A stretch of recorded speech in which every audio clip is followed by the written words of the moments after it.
The USMNT 1, Haiti 0 in the opening game of the Gold Cup. Filippo, we got 3 points in our opening game. How are you feeling? I mean, I was considering starting to bring alcohol to the stream. Aren't you the guy that I was like, what do you drink? And you were like, agua. Yeah, I did that. I did the Cristiano Ronaldo, but I mean, Cristiano Ronaldo's probably not a USMNT fan, so he is not. That's why he drinks agua. But if you're a USMNT fan, you drink vodka. Exactly. So, guys, look, we got the 3 points. There's a tons of stuff to discuss, and we will absolutely discuss it. Good to see everybody here. A lot of you guys were on Filippo's stream before. So, yeah, let's start off, Filippo, by kind of talking about the positives. Well, we have the positives and the negatives to discuss, but there are takeaways from this game, right? And so we need to discuss them and kind of break them down. What are the positives? Let's just go back and forth, with the different positives. And I'll start. The first positive we have is we got 3 points. This was a crucial game to get 3 points against because it was our real rival for that top 2 spot apart from Canada, obviously. Okay. Right. So 3 points, we got the win. This sets us up, guys, to get out of the group because, we're probably going to beat Martinique, or we better beat Martinique, and that's 6 points, and that puts us through. Filippo, you go. Okay, that was definitely one of the positives. It's very hard to grind out positives, right? There's many negatives. I think we can definitely say that, unfortunately, I didn't cheer against him, but Jackson Yu's performance was a positive. Not that it was a good performance, but it was a positive that it reiterated what we've been saying about him. And this is an opponent that's technically weak. So he should be able to at least have an okay performance or a good performance. And he was once again exposed. So hopefully this performance was the limit. Greg Berhalter sees it. Well, he definitely saw it. It's just, this is it for Jackson. I think that's it better be it for Jackson and among some other players, which we'll get into. But you're right. Him and other players' performances were positive in that sense. Okay. I'm sorry. I just missed Nate. We need to try the 5-3-2, the way we ended the game, except Hoppy for Zardes. I agree with you, Nate, and we'll talk about that a little bit later in the stream. My next positive is Busio is cap-tied, okay, and had a pretty solid game, for the most part, I thought, considering all things considered. Mm-hmm. As his Will Stewart here says, Busio, Busio, Busio. It's a good day for Italians, right? Busio and the Italian national team. That is your true. turn. You go. I'm trying to think of a. I thought our center backs held their own fairly well throughout the game. I think I think they weren't well protected they weren't protected at all, and they held a clean sheet. There was a couple shaky moments when they were left in isolation, but I think Miles Robinson had a strong performance. Zimmerman, I can't complain about him, and Sands came in limited minutes, but Sands did a fairly good job as a central center back, playing as a ball-playing defender. So our center backs were a positive. Yeah, our center backs mostly played well. I'm going to specifically highlight Haiti's first 15 minutes as a positive for us because they came out completely disorganized. They gave us all the time and space in the world. It gave us the goal. Otherwise, I don't think this is a win. I think this is a 0-0 draw at best. But the fact that Haiti came out completely clueless, no pressure in the midfield, no pressure out wide, terrible marking in the box, that was a positive for us because it allowed Sam Vines to get that free header, nobody near him for yards, and that's what sealed us the 3 points. So I'm going to highlight that first 15 minutes as a positive. Mm-hmm. Go ahead. We're running out of positives, by the way, but I think despite it not looking perfect, it was actually a little confusing and players were out of position at that time. But I always like when coaches attempt something different. And Berhalter did a 3-5-2. So, but not at the beginning. He did a 3-5-2. He tried throughout the game. So and it didn't look good, and players were out of position. Like Kellen Acosta was a right wing back, for Christ's sakes. But I kind of think that's a positive that he's willing to try it, but he needs to do a better job on it. Yeah. So this is about it for the positives. I think, some of the young guys getting Matt Turner. I don't think his distribution was a positive, but he made the saves that he had to make when it counted. And that's all you can ask for from a goalkeeper. Mm-hmm. And with that, I think that's kind of where positives sort of peter out, pardon the pun.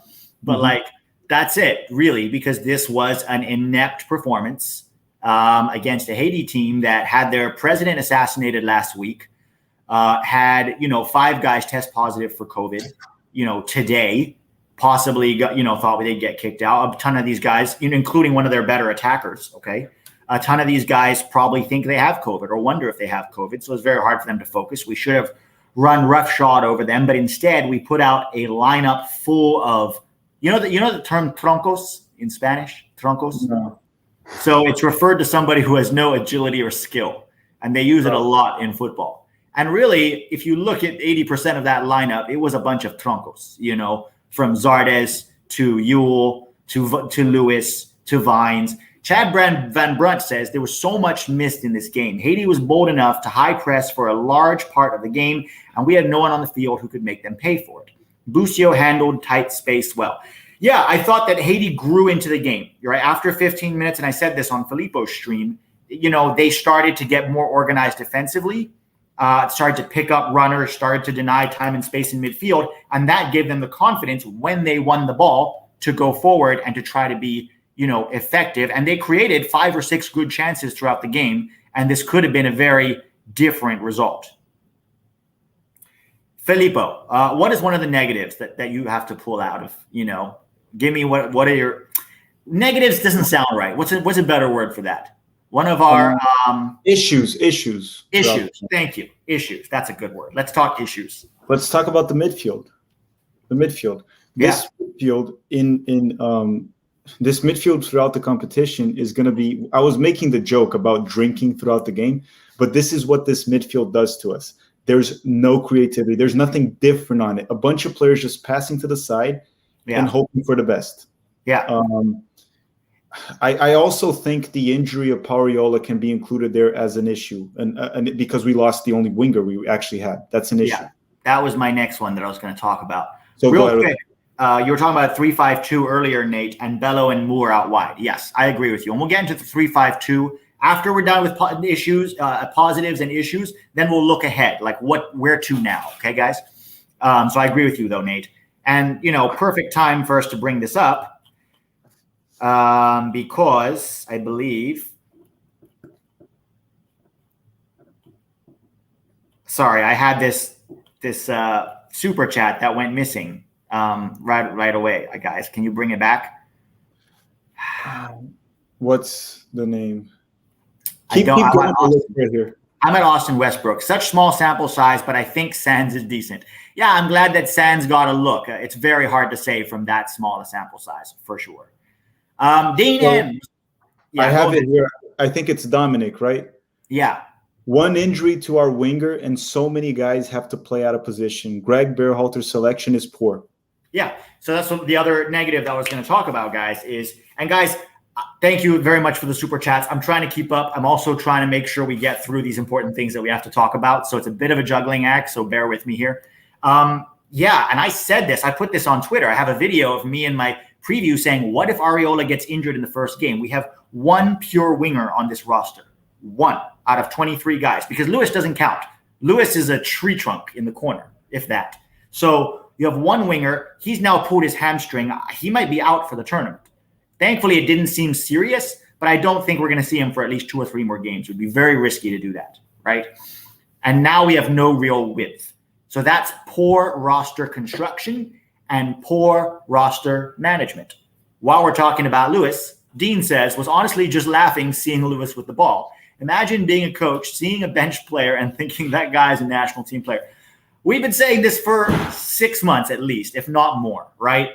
This isn't new information to anybody in this chat. We all know this. Berhalter doesn't seem to see it. And this is why when people say Berhalter knows what he's doing, this is my favorite, let's give Berhalter the benefit of the doubt. How can you give a coach like Berhalter the benefit of the doubt when over and over and over again, he proves that he doesn't deserve the benefit of the doubt? He continues to start, to play, to believe in players who shouldn't be there, who aren't good enough for the national team, who lack very basic technical skill, and who should be nowhere near our national team. Why should we give him the benefit of the doubt?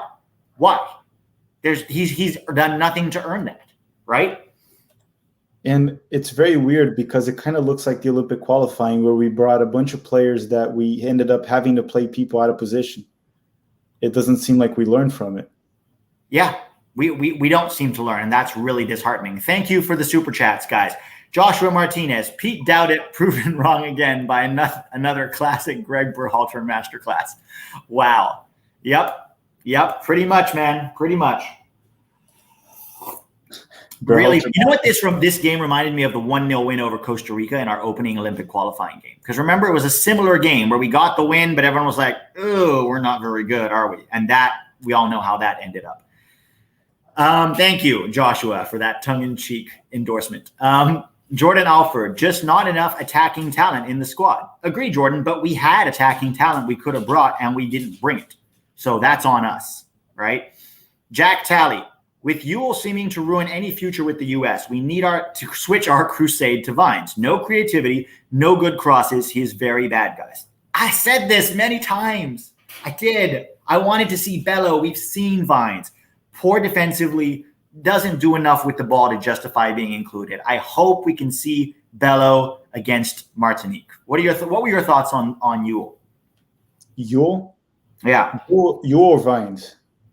I'm sorry, Vines. The same as always. My opinion hasn't changed. He doesn't offer anything. He's not reliable on defense. They almost scored because of him at one point in the first half, at the 20th minute mark, a little bit after our first goal. They almost scored on him. He doesn't provide any support on offense, doesn't make the right runs. His crossing, he only crosses low. I've never seen him do a proper cross in my life. I don't see anything on Sam Vines to be considered. And he rarely hits his target with a cross. It's one of those whipped in hopeful crosses. That's not quality, right? So it's never like I can pick out a guy with a cross in the box. It's a hopeful whipped in cross when he has time and space to do it. But he can't beat a man on the dribble and put in a cross. He's also slow. He's slow. He can't combine in tight spaces to create space for himself or his teammates. And defensively, he's a liability. I mean, that's just the truth. This was a very poor Haiti team, and even they managed to exploit him a couple of times, right? Josie 33, you love from LA. Keep grinding, guys. Yeah, where are my LA boys at? Look, guys, there's a lot more to discuss, and we'll keep talking about it. Any other negatives that you want? We talked about, the lineup as a negative, right? The starting lineup. We talked about Paul Arriola, right, as a negative. I mean, not him per se. I actually thought he was bright before he got injured. But do you have any more for us? The set pieces were negative. Defending or attacking set pieces? Attacking. We weren't dangerous. No. We had one play where Joe Keeney could have scored off a header in the small box, and he just completely missed it for no reason alone. Yeah. Besides that, we weren't dangerous on any of the set pieces. Maybe Zimmerman at the end of the first half, but that's it. Nothing we had one or two set pieces where we looked dangerous, but not consistently enough to be, to be a threat. Yeah, I agree with you. Our protection of the back line. So, when we lost the ball, we were very poor to transition defensively because we were attacking, right? Getting high up the field, trying to create, trying to attack. And when we lost it, Haiti came right down our throats at us. Part of that was there was nobody protecting the back line. Part of that was we were tactically not very well set up to defend. As Berhalter's teams, even his A team have demonstrated many times, we don't do a good job of defending in transition. And I think that was pretty evident tonight. And a little bit more quality from Haiti could have exploited that. And this could have been 2 or 3-1 easily. Any more negatives from you, or issues rather? Any more issues from you that we should talk about? I want to, go ahead. I'm looking at my notes here because I'm watching the game in the chat, so I'm trying to recap everything I wrote down. And guys, can we just give Filippo a huge, applause because the guy manages to do 4 hours like this. My throat wouldn't hold up, and he's a freaking hero, guys. If you don't know already, Tactical Manager is his channel. Great channel, does lots more videos than I do, 3 or 4 a week. Lots of good content. Go subscribe. By the way, guys, don't forget to like this video so that other people frustrated after watching that Haiti game and are on YouTube looking for answers to their questions can find us. Pete, I think another negative to point out issue actually is Sebastian Lletget. Once again, veteran, A squad member, offered nothing all day long. Nothing. Little sideways connecting passes. That's it. I got some super chats to go through here, and then we'll continue. Brian V. Hey, Pete, how do you feel about this lineup for the next game? 5-3-2. Turner, Moore, Zimmerman, Robinson, Sands, Bello, Busio, Williamson, Gioacchini, Hoppy, DK. I like it. I like it a lot. It's very similar to what I would do, Brian. Very similar. We'll talk about that in just a second, though. Yeesh. All right. What will you do if Ewell starts again? Honestly, not be surprised at all, because Berhalter has shown that he doesn't learn. So that will not surprise me. Okay. Alex Espinoza. Looked like a team that had never played a game together. Shocking, considering they didn't play any friendlies and they just started training together on Monday. Frustrating to watch. I mean, to be fair, a lot of these guys had played together before in certain friendlies, but clearly there was a lack of a lot of things. I think it was less a lack of togetherness and more a lack of talent, to be honest, Alex. Acosta and Moore really played with a purpose today from the States FC. I'm going to agree with you on Moore and to a degree Acosta, but he still got caught in possession too often. Bello is a must next game. Agreed. Love the content and honesty you and Tack give. Keep it up, guys. Thank you, the States FC. And by the way, guys, underrated channel himself, the States FC, also a very good channel, does some very interesting videos. Go check him out as well. Okay, another honest YouTuber. James Beckner, why Gioacchini instead of Hoppy? I guess because Greg Berhalter thought of Hoppy as a left winger and Gioacchini as a right winger, even though I don't think that's Gioacchini's strength personally. But that's why he brought on Gioacchini for when Ariola got injured instead of Hoppy. Eric Pierce says, calling my therapist Thursday tomorrow for an emergency session. We should start playing a 5-3-2 for the remainder of this Gold Cup. Turner, Moore, Sands, Robinson, Zimmerman, Bello, Leggett, Busio, Williamson, DK, and Hoppy. I agree with most of that. Most of that. Probably all of it. Might have some questions about Leggett, though. But it seems a lot of people want the same thing, and I think we kind of agree, but we'll get into that in just a second. Bang, marry, kill. Ewell, Lewis, Acosta. I'm definitely not marrying or banging any of them. I definitely wouldn't kill any of them either. But for the sake of the joke, oh boy. I'm not answering this one. Yeah, the problem with this question, Max, is this is a video clip that can be taken out of context. Pete Douthit says he wants to kill so-and-so, right? And then we get canceled. So I think that's probably a wise move from Tack to not answer this, and I'm going to join him in that. DMAC, $10. Regarding roster construction and starting lineup selection, a couple other sites and we, the fans, agreed with you all. Why can't the TV pundits and the Soccer Federation see what we're seeing? Tack, take this one away. Get a dollar bill. Dollar bills. Dollar bills, guys. It's what we keep saying in both channels. It's even getting a little repetitive. It almost seems like we're complaining about it. But it all comes down to that sum contract and everyone that's behind. Don Garber, to a certain extent, the U.S. Soccer Federation. It's a little bit of money, a little bit of politics. That's all it is. They do see it. Berhalter does see it. Let's be honest here. He can't be that blind. He must know some players shouldn't be there. But here's my question. Okay, here's my question. This is largely an MLS roster, right? If you put Busio over Ewell, Don Garber would be happy because that's still an MLS player, right? It's not like there's European players here. You could say there are European players who should have been brought, but there are even MLS players who aren't getting an opportunity. But I think it's more complex than that, I agree. It's about who's the agent. Is that guy going to be an MLSer for life? Busio's leaving. So Caden Clark, for example, why don't they play him? He's in MLS, but I mean, he's already leaving. There's all of this. Legett's not going anywhere. Ewell's not going anywhere. Acosta's not going anywhere. I think there's a lot to it, and there's more to it. It's a little more complex. Right. Also, guys, I think that legitimately Berhalter prioritizes familiarity, guys he's had before, okay, over new faces and new interesting players, okay? And that becomes a self-fulfilling prophecy because if you prioritize guys who you've seen before, then all you're doing is continuing to call in guys who you've seen before, so you continue to see them more, so you continue to trust them more. So it becomes this hamster wheel where new guys – can we talk about why Matthew Hoppy didn't see the field today? This guy is Bundesliga goal scorer, 6 goals and 1 assist in 17 matches in the Bundesliga for a terrible team. That's not half bad. But we have to start Jonathan Lewis. And even when we're making changes, we still can't pull off Jassy Zardes, who was a tronco. Okay. That's my next negative one, by the way. Jassy Zardes, guys. If we needed more information or evidence, which I don't think we did, that Jassy Zardes is not a USMNT player. He's not effective or useful at even low. Remember, this isn't high levels of CONCACAF. This is Haiti. This is a Haiti B team, with COVID at home, and he's still not effective against them. How much more do we need to see, right?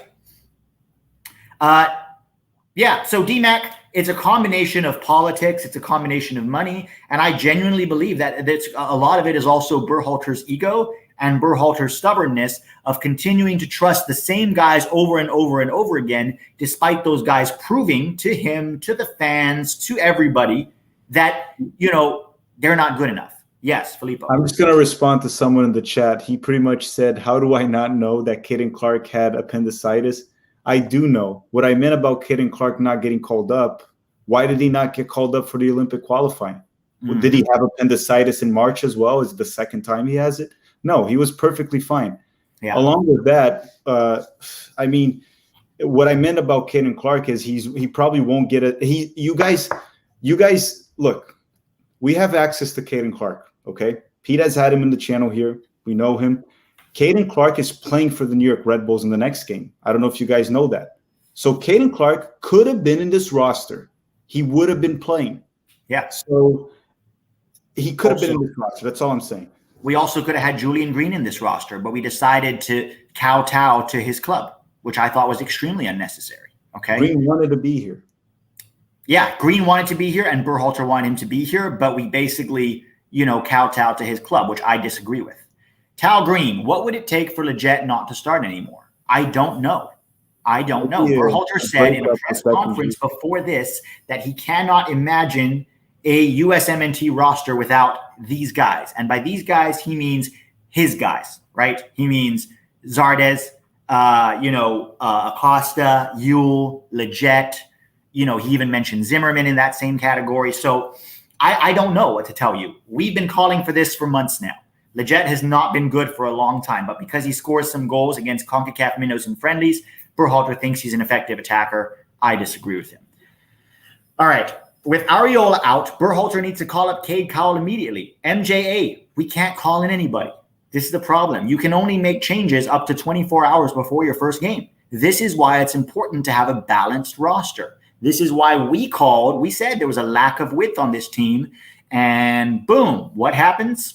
Ariola goes down and we don't have a replacement. So we're trying to stuff Gioacchini and Hoppy and even Zardes for part of the game today. We had Zardes playing as a winger because we didn't bring enough wingers when we had wingers available. Again, I said it on Filippo's chat, Chris Mueller, Tyler Boyd, Cade Cowell, Emmanuel Sabi.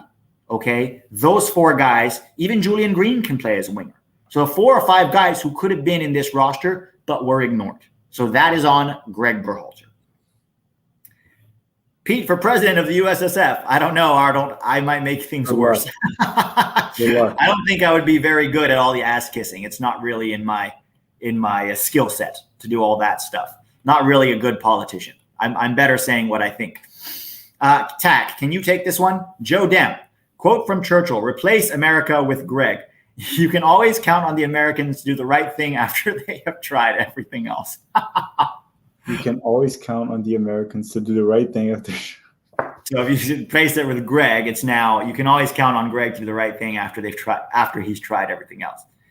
Yeah, man, we don't know when he's going to do the right thing. We're still waiting to see it.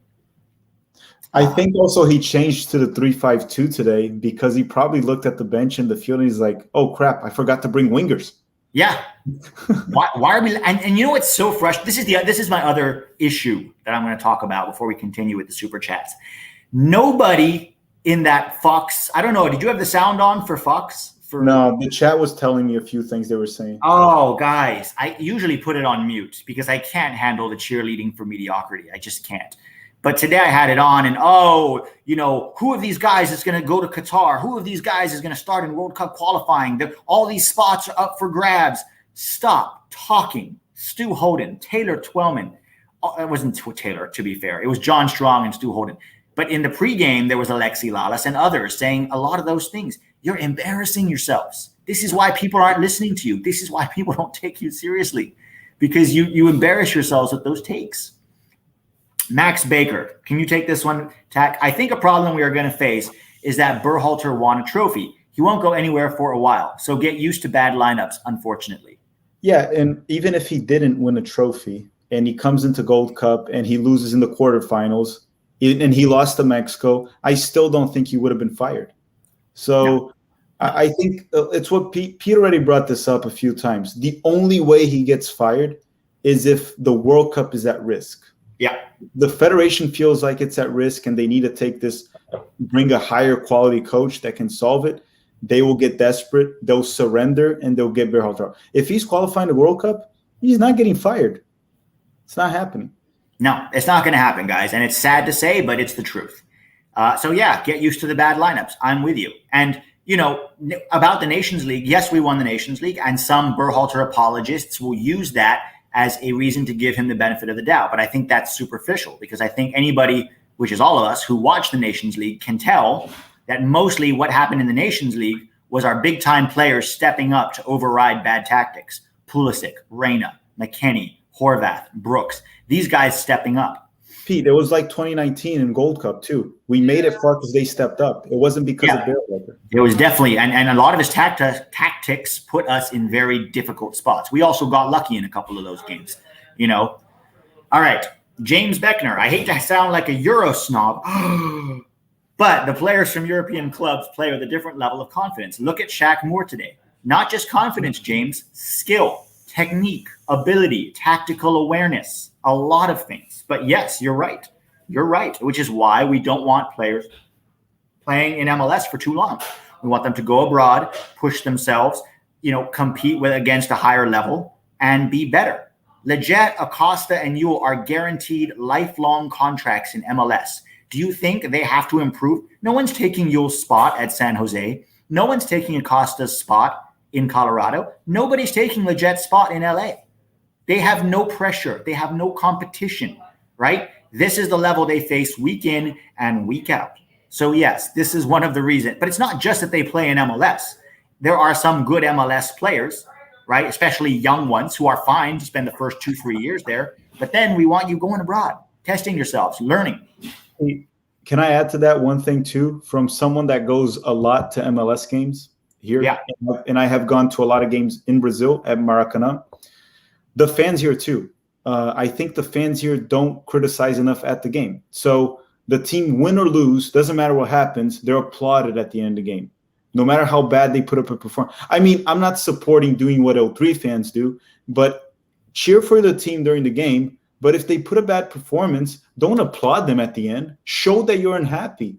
It just seems like in MLS, everything is sunshine and rainbows. It's all good. It doesn't matter if you're in last place, if you lost 7-1. It's okay. And it seems like you're dealing with a bunch of 10-year-olds. Yeah, I agree with you. You know, and that's just and as fans, it's our responsibility to put more pressure on front offices, on coaches, on players, to show our dissatisfaction, to tweet our dissatisfaction, to say it, to vote with our wallet, right? You know, not attend games if you feel like you're being fed a bad product. I stopped going to Chicago Fire games for that very reason. Yes, I love soccer, but I'm not going to continually pay money to go watch a team that has no interest in not only not entertaining, but getting any results.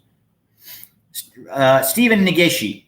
Berhalter is only comfortable surrounded with mediocre people / players like him. What a loser. Yeah, man. I mean, I don't like calling anybody a loser, but I have to agree with you. It just seems like, you know what it seems to me? Berhalter was the kind of player who was kind of athletic, but not very skilled.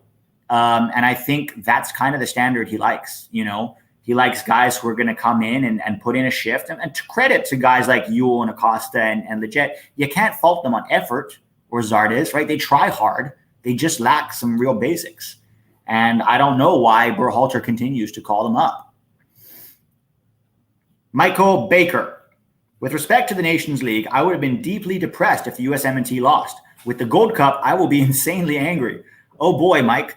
I'm concerned for your health then, because based on a lot of things, the roster, but also based on this performance today, I'm not sure I can tell you that we're going to win this tournament. In fact, if I had to put money on it, I would say no, we're not winning this Gold Cup. Not with this guys, not with this group. What do you think, Filippo? Yeah, it's not likely. I wouldn't bet money on us winning it. I would still be very happy, and 03 fans would probably be finished on Twitter if we win this somehow. But we're not even top 3 favorites, if I'm gonna be honest right now. No, I have to agree with you. Did I miss any super chats here? I don't think so. I think Michael Bay. Actually, there's Josie 33. That's the next one down. And center back pairing. I'm not sure what this is, Josie 33. Did I miss No. you? He put this here. He put best international pairing you've ever seen. Asking this because Italy's pairing that they've had in the past couple of years. I know this is around. So he means center back pairing. Center back pairing. Ooh. I'm gonna go Ramos and Puyol for Spain in the 2010 World Cup. But is he ever seen? Okay, ever seen. But was it Ramos and Puyol? I thought it was PK. Puyol was it? I'm sorry. Maybe Ramos played a right back. It was PK. Right back, PK and Puyol. PK. I'm sorry. PK and Puyol. Yeah. PK and Puyol. Best duel. I mean, the Italian team in 2006 was very strong in the back with Cannavaro and who was the other one? It wasn't Nesta at the time. Was it Nesta? The 2006 Italian squad was very strong in the back. Do you remember the duo there? Yeah. I think it was Cannavaro. It was Cannavaro. It was Fabio Cannavaro and somebody else. I don't remember. I'm trying to look up here. I know De Rossi was the one playing ahead of them, which was also pretty damn good. But who was the Materazzi? Yeah, of course. How did I forget? Joshua Simmons. Oh, I'm sorry. Give your pairing. Go ahead. Was that it, or were there more? I don't think it was Cannavaro and Materazzi would be the best two I've ever seen. I don't know the best one I've ever seen, to be honest. I don't know. You're catching me off guard. Like right now, nowadays, if I had to go, I don't know, Pete. Let me think of it and I'll go back to this. Yeah, that's fine. These are hard to come up with on the spot. Joshua Simmons. Pete, did you notice Sam Vines always comes to a complete stop to put in a cross? LOL. Yeah, look, I mean, there's so many things that he does that are just not up to snuff. By the way, guys, is my internet like freaking out a little bit? Because a couple of people are commenting on my internet in the chat. I'm getting a message saying your internet connection is not great, but I'm right next to the router, so I'm not sure what happened. I think it's just your face is a little like laggy, but I can hear you fine. Oh, okay. Sorry about that, guys. I'll call Spectrum and figure out what's going on tomorrow. Yeah, guys, there's a ton to question. We've talked about the negatives a lot. We've talked about a few positives if there were. Let's talk about going forward. What do we do now? Okay. I agree with most of you, and maybe Filippo does or doesn't. I don't know, but 3-5-2, especially considering our lack of width, seems to be the way to go. It'll protect our back line. I would bring James Sands in and have him play there with Miles Robinson and Walker Zimmerman. I would keep Turner. I would have Sam Vines. I would have George Bello and Shaq Moore. By the way, Shaq Moore had another good game. I thought he did well today, Shaq Moore. So I'm going to give him that. Again, but like we said on Filippo's stream, it's hard to evaluate people when you're playing this Haiti team. That's not very good. So I don't want to get carried away, but he did have a good performance for sure. And then in the midfield, this is where it gets complicated. I still think I would push Busio as a dual 8. I don't know if he's ready to play the 6. I want Eric Williamson to play the 6. And then I would have Busio play as a dual 8, and I'm not sure with who, but maybe Kellen Acosta. We could play. It depends on how he does the 3-5-2, right? We could put a dual 8 with more defensive responsibilities and have an attacking midfielder as a 10, or he can go for 6 and 2 8s ahead of them. It depends on how Berhalter approaches the 3-5-2. So against Martinique, I don't think we need a double pivot. You know what I mean? I think we can do Acosta there because of the Acosta Leggett Ewell options. At least Acosta is athletic, even though he gets caught out sometimes. So I would put Acosta, Busio, and Williamson. That would be my midfield. And then I would have DK up top with Hoppy. What about you? So I would go actually with the exact lineup I did when I did a video predicting what Berhalter would do. And honestly, it was pretty close. He surprised me a little bit with his nonsense, but it was pretty close. But in my video, I actually did a 3-5-2 on what I wanted. And I had Walker Zimmerman on the right center back, James Sands on the central center back, Miles Robinson on the left center back. Then I had 2 8s shifting around, which was Busio and Kelna Costa, a double pivot. Attacking midfielder, I had Eric Williamson, and I had him rotating with Busio. They would switch on that 10 position. Yeah. Then I had Reggie Cannon on the right, George Bello on the left, and Hoppy as a second striker, and Daryl DK as a center forward. That makes sense. Yeah, I think a lot of us want to see that. A couple of people are saying he's not going to sit legit, and I'm like, yeah, he's not. But this is what we want, not what Berhalter wants. Berhalter wants a whole different story. Elijah Farrar, more people are watching here than the official MLS YouTube. That's the same in the Nations League. I don't know how many people they have watching over there, but we have 400. I'm seeing here. We have 1,000. Okay, and I apologize, guys, for the poor quality. I'm going to try to get my internet sorted out. It has never been a problem before, so I'm not sure why it's a problem now. But what can I do? I'll try to get it sorted tomorrow. All right, let's see. Chad Van Brunt. Zimmerman, make your World Cup qualifying team. Not bad in the air and pick some decent long passes. So why don't you start with this one? Yeah, so Chad, let's go back. I think Chad was at the stream there. So back to what I was saying there. This game is not good to judge good performances, just bad performances. If you had a bad performance today, you're being judged. If you had a good, we need to take it for a grain of salt. Now, Zimmerman was given time to look, aim, and he's a professional player.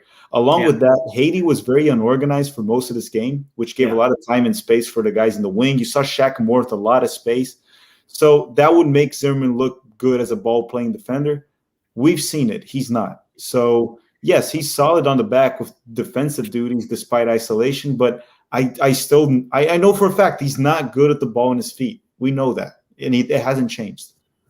Yeah. And the other side of that is we're not facing Haiti in World Cup qualifying. We're definitely not facing this Haiti, right? We're facing much tougher teams.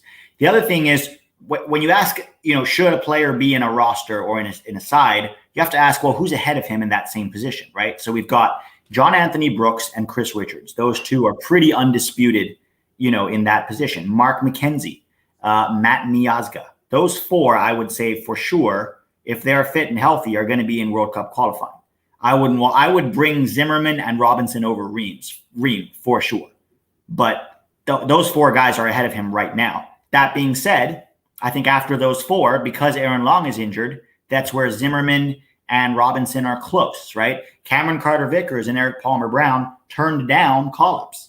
So for me, that probably puts you further down the depth chart if you didn't, accept the call-up. So yeah, my simple answer is not quite yet, Chad. Juan Montelongo. This team is missing Breck Shea. The comeback is near. Okay.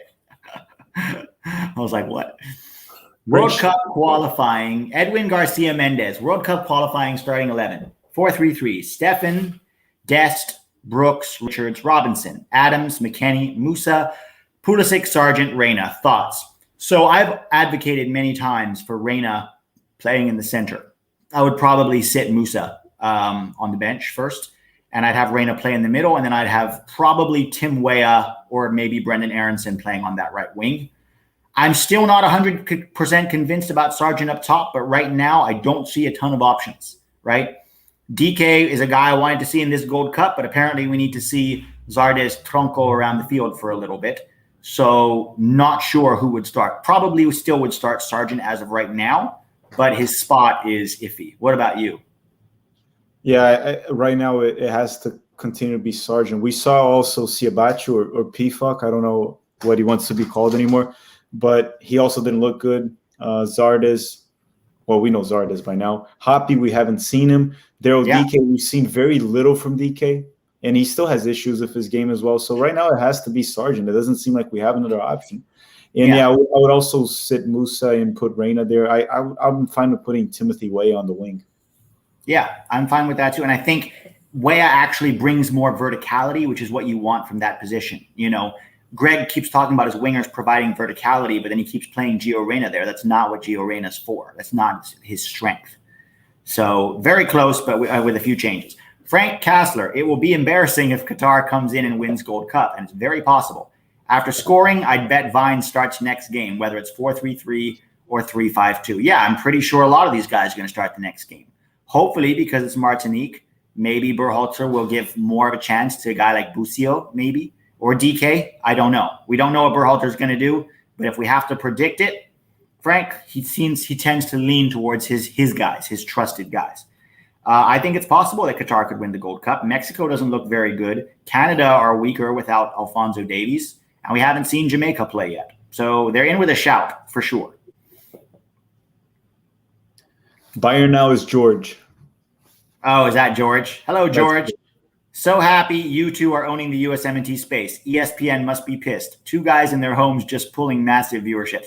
I mean, thank you, George. Appreciate that. That's very nice of you. But I mean, 1,000 guys in the chat, ESPN isn't concerned about those numbers. You know what I mean? Like those numbers to them, that's peanuts in a bucket. That I don't think they care about us as much as people think they do. I think they're pretty happy with their. Also, they don't really do a post-game stream, so it's not like they own the rights to the game itself. So I don't know if they care that much. Now, MLS Extra Time guys in their posts may not love us for occupying this space because we're definitely taking views away from them. But that's, I think that's really just you guys, wanting to be part of this community and wanting honest feedback and honest, thoughts on stuff instead of just the same being spoon-fed the same marketing over and over again from guys like Matt Doyle, Yeah, the thing is, it's very funny how MLS hires the guys pretty much. They pay them to talk about MLS. So they're not allowed they're not allowed to go and say, Yule is a disgrace for the US. No, they can't say it. And even if they see it, they can't say it. And then people are tired of that. And you're seeing in the numbers. And again, you guys just pointed out that we're being MLS channel, and I'm checking here right now. I think we have more than twice the amount they have. So people probably say it as well. But what I want to say is thank you to you guys very much, because I could have never imagined, actually, when I started, and I think you too, that a year in, we're about to hit a year, Pete just hit a year, that we would have more people watching the channel live stream than the official MLS channel with Extra Time there, despite all their nonsense that they keep talking about. So thank you very much, guys, for that, and everyone that's here. Yeah, thank you, guys. We really cannot tell you how much we appreciate it. Kevin Palit, how much better do you think De La Torre makes this squad in the Gold Cup? Infinitely better, Kevin. Mm-hmm. Kevin's a Patreon guy. So much better. Luca De La Torre, and he could have been here, right? He turned down the call-up. We could have seen Luca De La Torre. Now, maybe he also felt like, even if you bring me into camp, Leggett is starting in that dual 8 position. I'm not going to get a shot. So I don't know why he turned that down. I know preseason was a big issue. I still think he should have accepted the call-up. But yeah, he would have made this so much better. Guys, if anybody has not already, smash that like button, okay? See if we can get to like 500 or 600 likes already. Appreciate it. It helps other people who are surfing the YouTube right now to come find us to hear us talk about the game. Is my stream still really glitchy? No, it's fine now. It's fine. Okay. Do we really see Busio as a number 6? Is he more of a box-to-box player? Okay. So this is where Filippo and I think disagree. And you guys always wonder why we don't disagree more. That's because we're on the same page a lot. But maybe this is an area where we can discuss. Where do you see Busio, his best position, Filippo? I actually do think as a 6, as a deep line playmaker. Okay. I don't think he provides – he'll never provide the protection that a Tyler Adams provides. He'll never do so. He's not really a ball-winning midfielder or a destroyer. He's more of a distribution player. But what I noticed from him a lot in the game is when he's in the field, comparing a little bit to Jackson Yo, his positioning off the ball is pretty good. So when he's in the field, it's a lot easier to rotate the ball. He's there to receive it, distribute it well, and I think he can play that role very well. Now, I'm not very opposed to him playing as an 8. As we saw, he's pretty good at long shots and approaching the box. So there is a good case to be made on your point as well. I think he can be more useful for the U.S. as a 6 because of the issues we have. While in the 8 position, we do have a lot of good options. That's what I think. So this is where I disagree. I'm not saying he can't play the 6, and I'd rather see him as the 6 than on the bench. But I think that Busio still struggles a little bit on the physical side of the game. And I think in CONCACAF, which is a very physical region, and, like we saw today, I don't think they put as much pressure on Busio as they could have. I think they could have bodied him off the ball a little more. I think, especially in this roster where we lack so much creativity, in order to take advantage of Busio's creative instincts, you play him slightly higher up the field. And to me, that means as a dual 8. But again, I would rather see him as a 6 than on the bench for sure. Yeah, I guess at the end of the day, it really depends on the opponent a little bit, right? So if we're facing a very, very deep low block that the 6 will have time and space to play, that they're just very deep, then maybe Busio's okay there in your scenario. So it really depends a lot on what we're like. Canada, he should be fine against Canada. They're not going to be super physical. I guess we'll see. Yeah. I guess we'll see. We don't have enough data on Busio. We know we have data on him in MLS. We don't have data of him at the national team. So this tournament, if he ever plays more than, a sub, will tell us quite a lot, All right. What would Jordan Morris do for this team? From Josie33. He would provide width, speed in 1v1 situations, and goals.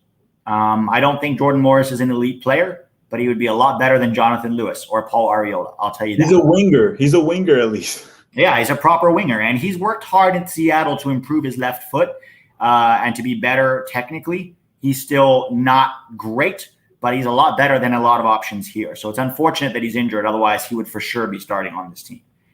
Jordan Alford. Busio equals Michael Carrick type. Adams equals Conte type. I think Adams is more my favorite. Yeah, a little less Conte, because Conte is very good going forward, too. He's very creative. I think Adams is like Makelele, like he said, more of a pure defensive midfielder. Michael Carrick, we haven't seen enough of Busio to know if he's a Michael Carrick type. Michael Carrick was so smooth and technical on the ball, But we need to see more of Busio. I'm pushing him higher up the field, but I'm open to seeing him at the 6. Tal Green, start Guzan at the 6. Oh, God, can you imagine? I wouldn't put a whole lot past Berhalter. All right. We like genuine people like you two. Having 1K in a post-game Haiti stream is insane. Imagine the World Cup. Thank you, George. This is George, right?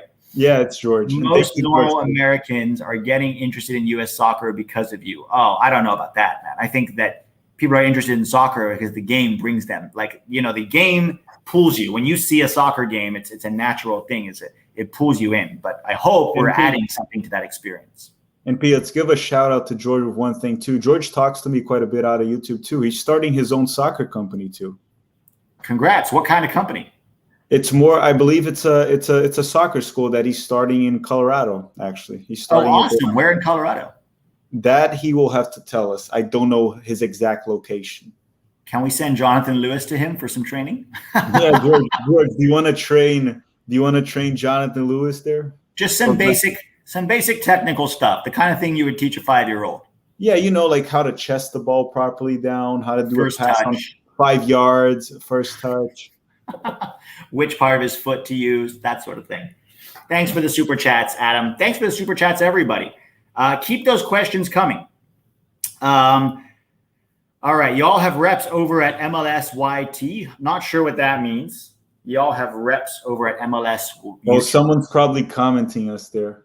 I don't know. Yeah, but I don't think those guys read the comments. Like they don't take comments, do they? They just talk on the stream, and then people can say whatever they want. They're too big, right? They're too big. Also, they're not interested in your opinion. You're just a pleb.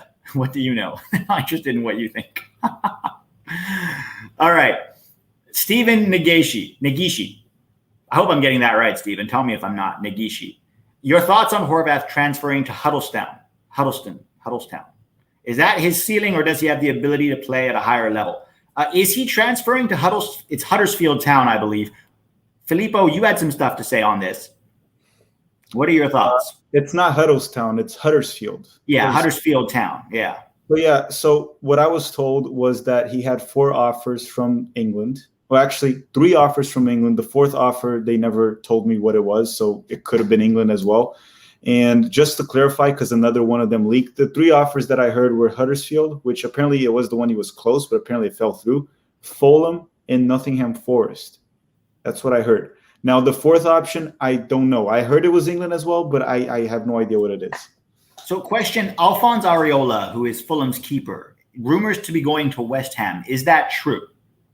Do we know that that's true, or if that's still a rumor? Because if Areola is still there, I'm not sure if Horvath should be going to Fulham. Areola left. For sure? Yeah. Okay. All right, fine. If you say so. And even then I would, because they have another guy, a 24-year-old Razak or something, who, wait, hang on, what's his name? He played for Fulham in the championship. Marek Rodak, that's his name. He's a 24-year-old goalkeeper from Slovakia. And so I don't know. I hope Horvath would get above him, but I don't know for sure. Yeah. Look, I think Horvath does have a higher ceiling, Steven, but right now he's relatively unproven. Okay. It's hard for a big club to go for Bruges' backup goalkeeper. So I think he has to work his way up the ladder. He's only 26. He's still young. If he performs well in the championship, a Premier League team will come knocking for him, I think. Pete, he was having, just to update you guys too, one thing Horvath was having issues getting his visa in England. That was right, another because of national team caps. Yeah, and he was trying to get it through the fact that he was at Club Bruges. That was a Champions League team. I don't know if that was resolved. Okay, I guess we'll see what happens. Yeah. He just has to go somewhere where he can start. That is the first step right now. Wow, thank you very much, AR. That's very generous of you. Retire. Huh? Retire. I know, right? I was going to say, Filippo was getting Colombian money in his chat. All that's like 22,000. And I was like, dude's going to be in a sports car with Mariana cruising down Miami Boulevard pretty soon with all that money. Those Colombian pesos. Colombian pesos. That's what they're called. All right. Moore was a revelation. Just wanted to say thank you guys for building this space in this fandom. Really think you are all directly helping the game. Thank you, AR. I cannot tell you how much we appreciate it. And we appreciate you guys because without you, we have nothing, right? We're just 2 guys who decided to talk about soccer, and we both have some background in coaching and studying the game. But without you guys, we're just 2 idiots talking into like outer space. So this is our community. It's all of us. It's all of you guys. It's us together. And what's crazy is that even though there's 1,000 of us in this chat, I'd say 90% of us all agree on most of the fundamental things about this group. And I think that should tell the powers that be, where the opinions are at, Okay, but thank you again, AR. That's very generous of you. Tyler Ziegenbein. If you could bring any first team player to this team, who would it be besides Adams? Because I have a feeling that would be your pick. Ooh, good question. First team player. Well, out like what context? Because I want some of these guys to stay with their clubs and get, you know what I mean? But out of context, I would bring Gio Reyna because this team needs creativity through the middle. Like it has to be Reyna. It has to be Reyna because you need the creativity, right? You need the goals, the assists, the dribbling ability. So yeah, it would be Gio Reyna for me. Yeah, and he can probably try to feed Daryl DK, Matthew Hoppe. We can try to figure it out with him. Yeah. He can play wide if you need him to, since you have no wingers, since you brought one of them and now he's injured, for example. Well, someone said bring Pulisic because we need a winger. So, DMAC, the problem is bringing Pulisic, we still don't have enough wingers. At this point, this team has to play a 3-5-2. We don't have enough wingers. Yeah, we got to play a 3-5-2 and probably for the rest of the tournament. And that means Berhalter doesn't have the ability to shift or switch tactics on the fly. And that may come back to bite us. Lou Kutri, what do you think of John Tolkien from Red Bull New York, 18-year-old left back who plays better than Vines now? Yeah, I like Tolkien. I've only seen him a few times, so I'm going to keep watching him. He still has a lot to work on defensively, in my opinion, but I like him. I think he's got a bright future, and I don't know if he's better than Vines right now, but he definitely has a higher ceiling. Have you seen Tolkien play? I haven't seen enough to talk about him. I haven't. Yeah, I've seen a little bit of him, and I like him. Did he play against Orlando? Is he a consistent starter? Yeah, he's started like their last 5 games. What does he look like? I might have seen him in the He game. has I just very didn't... white blonde hair. Oh, yeah. I saw him. He was pretty good that game against Orlando. Yeah. Yeah. And he's only 18, so he's got room to improve. But guys, we also have Kevin Paredes, right, who can play as a wingback, as a winger, or as a fullback. We have Jonathan Gomez. So there are other options to keep an eye on too. Nervosos. Triple G crapped his diaper with this roster. Blowout. Yeah, man. But we've been saying this since the roster came out. All of us have. Not just me and Filippo. You guys too. So much poor stuff. It's just really bad across the board. And tomorrow, guys, on Patreon, I'm going to do more of a tactical analysis on what happened during the game with video clips and highlighting performances, highlighting trends, highlighting what happened, sort of the stuff that you don't always notice on first watch.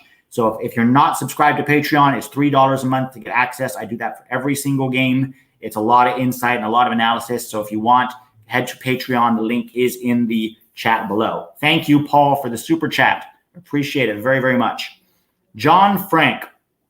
All right. Who is the next American to look for to break through in Champions League clubs that isn't in Europe now? Hey ja, BBB at George. Oh, at George. George is the Bayern one.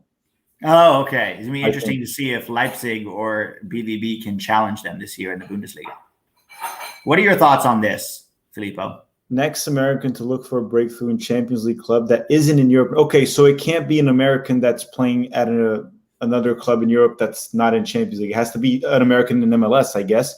Or actually an American not in Europe. So I'm just going to actually say Johnny Cardoso maybe.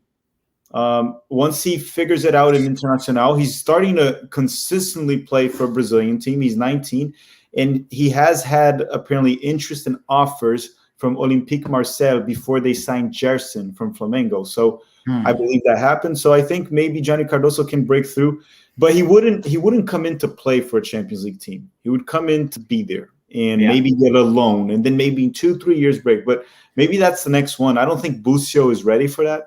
Yeah. As well. Could we count Caden Clark? Yeah, mine was going to be Caden Clark, but if you already consider that we already know he's heading to a Champions League club, so it's not really much of a prediction. I'm going to step out here and say George Bello. I think George Bello is better than a lot of people give him credit for, including Greg Berhalter, apparently. And there was rumors of him going to Galatasaray. There may be other rumors. Another guy, maybe James Sands. James Sands could be a guy with he's had some really solid performances for New York City FC. So those are two guys to absolutely keep an eye on. I'm trying to think if there are other MLS guys. Would you say maybe Miles Robinson going to a Salzburg, a Club Bruges? Yeah, maybe in like a Belgium or like a Champions League club in Belgium or, Switzerland or Austria, somewhere like that. I could maybe see that as well. Trying to think that's not in Europe. That would be pretty much it. That would be those would be my answers. This is a funny one too. Stephen Ryan is saying about Patrick Weah heading to Real Betis and in La Liga. So I knew about this transfer. Actually, it's not official yet. He's going to go on trial, but apparently he's going to go on trial on Betis and Villarreal, from what I heard. Those two, and it's very odd because he's not even playing for Minnesota. So I tweeted out, it's like, guys, you're about to see a very weird transfer come the next week once he figures out his passport issues. And that was Patrick Weah. He figured out his passport issues, and then people saw it, Patrick Weah, Real Betis, and I'm like, see, that's weird.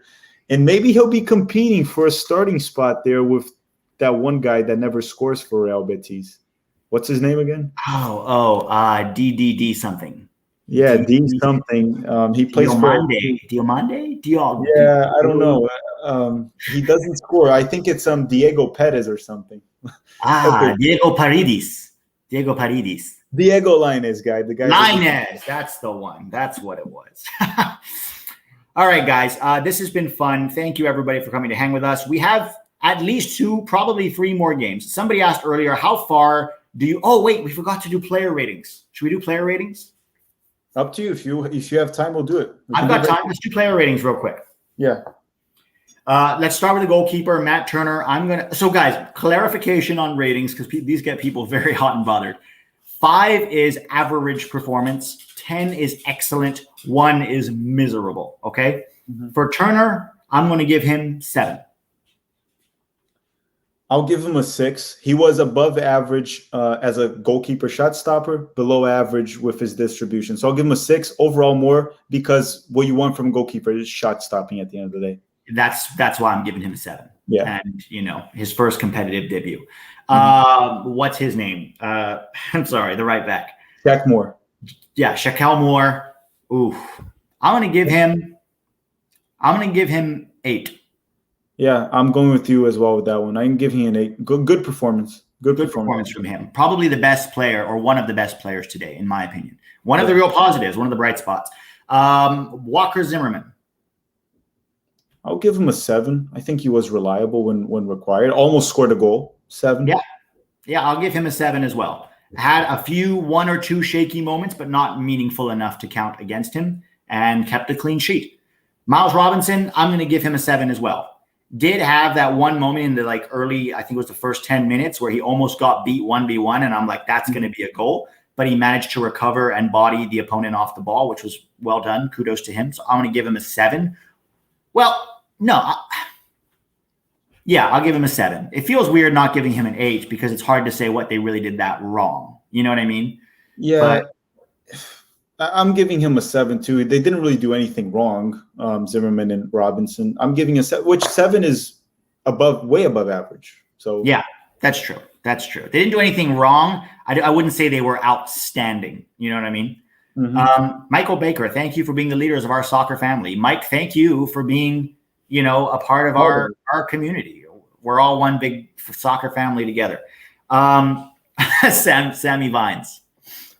So his do you want to go first? Want me to go first? I'll go first. I'm going to give him a 4. Mm-hmm. So I would have given him actually a 3, but since he scored the game-winning goal, I'm going to bump him to a 5 and say he was average. But I think he was terrible. Yeah, I forgot about that goal. He scored the game-winning goal. Yeah, I'll give him a 5 as well because he was bad, but 3 points is 3 points. So you're right. I'm going to give him a 5 as well. Also, he wasn't as bad in the second half as he was in the first half. He cleaned up a little in the second half. So I'll go with 5 as well. Jackson Ewell. You start with Ewell. So for the first time ever in the ratings, because of the opponent we faced in this horrendous performance, I'm giving him a 1. Same. 1 for Jackson Ewell. It should come as a surprise to nobody. Nobody at all. Kellen Acosta. I'm going to give him a 4. Okay, I'm actually be less harsh on Acosta. I think he had good things and bad things. His first touch was off as always. He lost the ball and had to get a yellow card for it, but I'm giving him a 5. I think overall he was average. Played out of position for a good chunk there as a right wing back. I'll say he was average. All right. I'm still going to stick to my 4 because I think his passing was not progressive, incisive, or penetrating. It was almost always sideways and backwards. And he got caught in possession a couple of times. But he did work hard, and I'll give him that. Sebastian Lletget. You see, Sebastian Lletget, it's almost like one of those players that play 5 minutes and you can't even rate them because he didn't do anything. That's why I'm giving him a 3.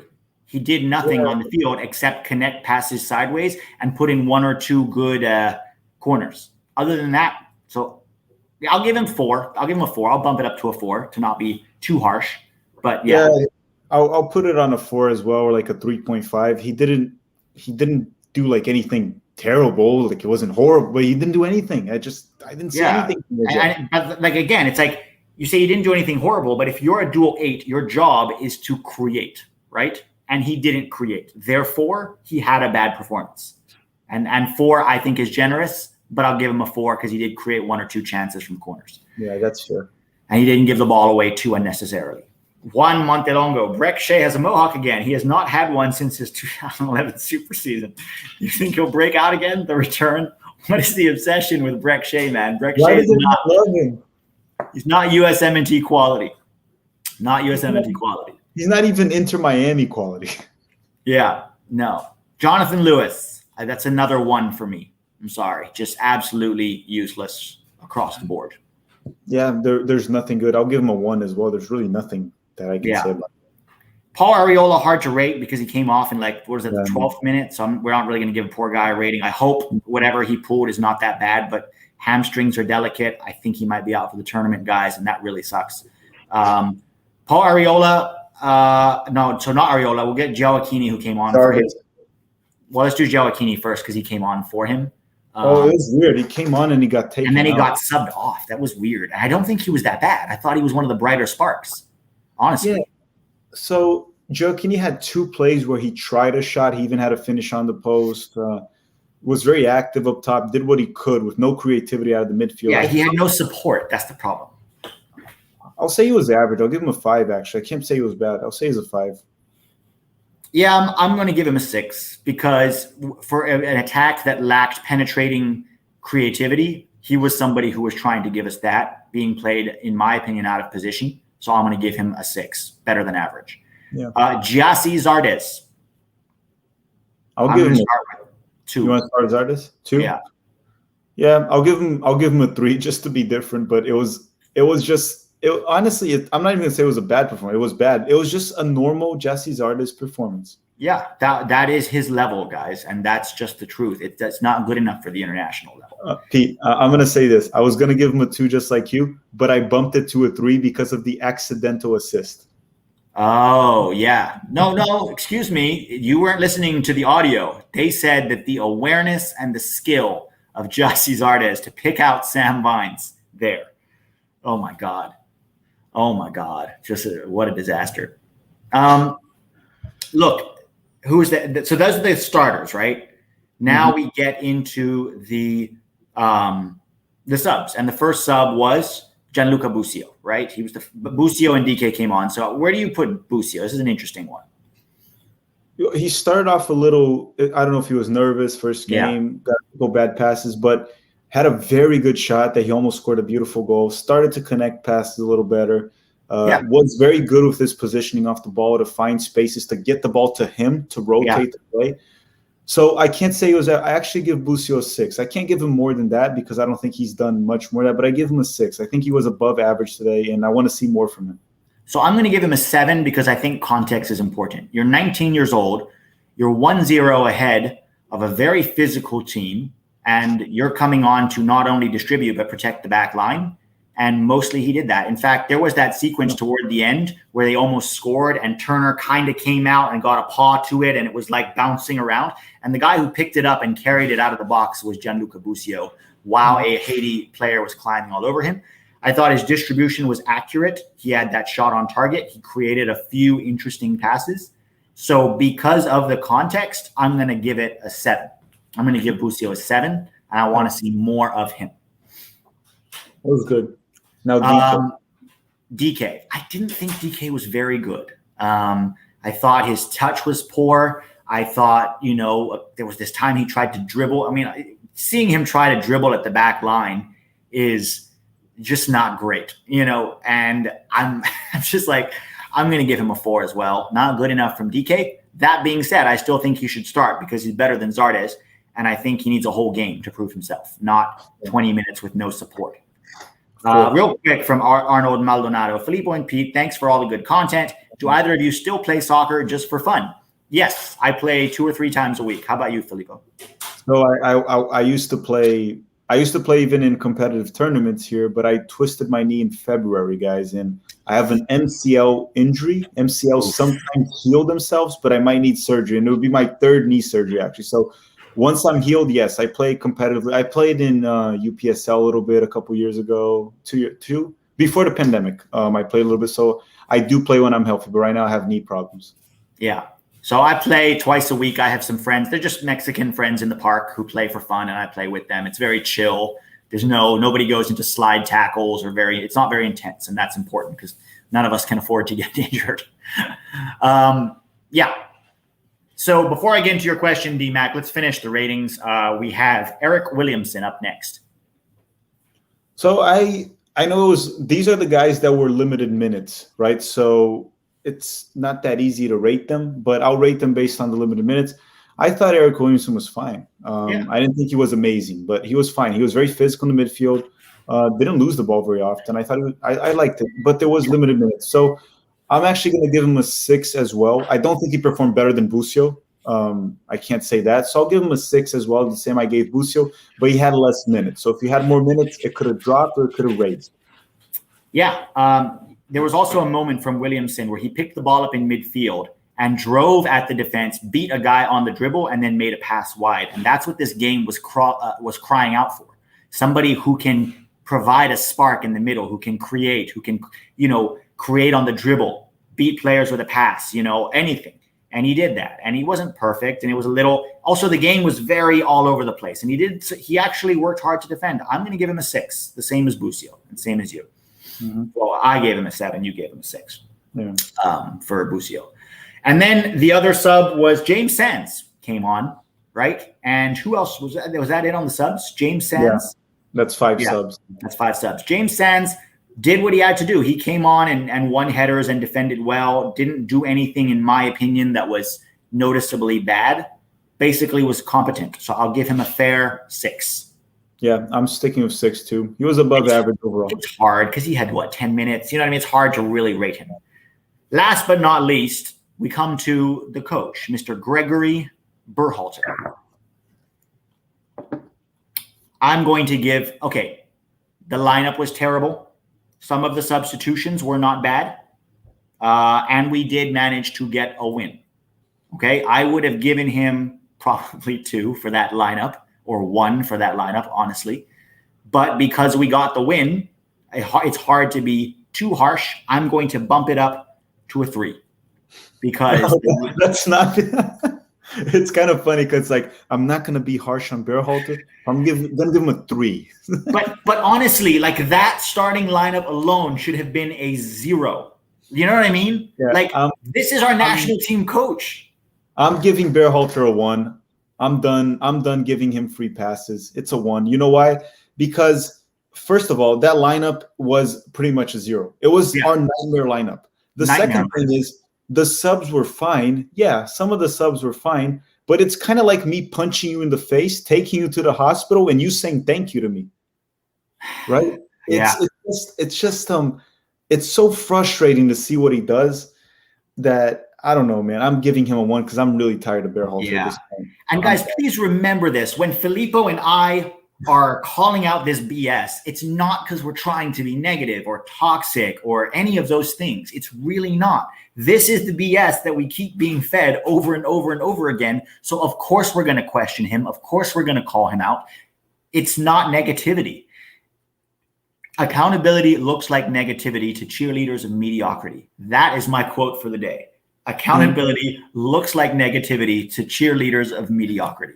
Boom. It was also a 1-0 win against Haiti that wasn't the best Haiti. So it's really not acceptable. Look, we want to be a team that goes to World Cup, makes it to knockout rounds, a competitive team. We keep claiming we can compete. We can play France and give them a little bit of trouble. I don't know. We keep claiming that. Haiti should be a walk in the park. Yeah. If we're trying to change the perception of American soccer, these lineups aren't doing it. They're chasing fans away.